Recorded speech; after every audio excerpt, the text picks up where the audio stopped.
আমাদের হচ্ছে front back স্লিভসের প্রিন্টটা একদম সেম পেয়ে যাচ্ছি, পুরোটাই হচ্ছে সেম প্রিন্টের মধ্যে থাকবে। আর সাথে আমরা একটা শল দুপাট্টা পাবো। এটা কি শল দুপাট্টাই? শল দুপাট্টা থাকবে।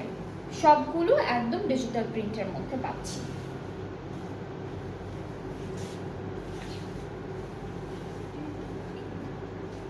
এই যে এক কালার না, হালকা একটা প্রিন্ট। ওকে, আমরা দুইভাবেই পড়তে পারবো। এইটা একটা পার্ট শল দুপাট্টা থাকছে, আর ভিতরের পার্টটা কিন্তু হালকা একটা প্রিন্টের মধ্যে। ট্রাউজারটাও আমরা হচ্ছে সেম প্রিন্টের মধ্যে পাচ্ছি, যেটা হলো স্লাব খাদ্দার, মানে লাইট খাদ্দারের মধ্যে। সো এটা হচ্ছে ফুল ড্রেসটার ফাইনাল লুক। খুব সুন্দর একটা ক্যাটালগ নিয়ে এসেছি, যেটা কিন্তু একদম উইন্টার কালেকশন থাকবে। সো এইটা যার যার পছন্দ হচ্ছে পেজে নক করবেন, ফুল অ্যাড্রেস ফোন নাম্বার দিবেন, তাহলে অর্ডারটা কনফার্ম হয়ে যাচ্ছে। প্রাইসটা হলো 4750 টাকা, 4750।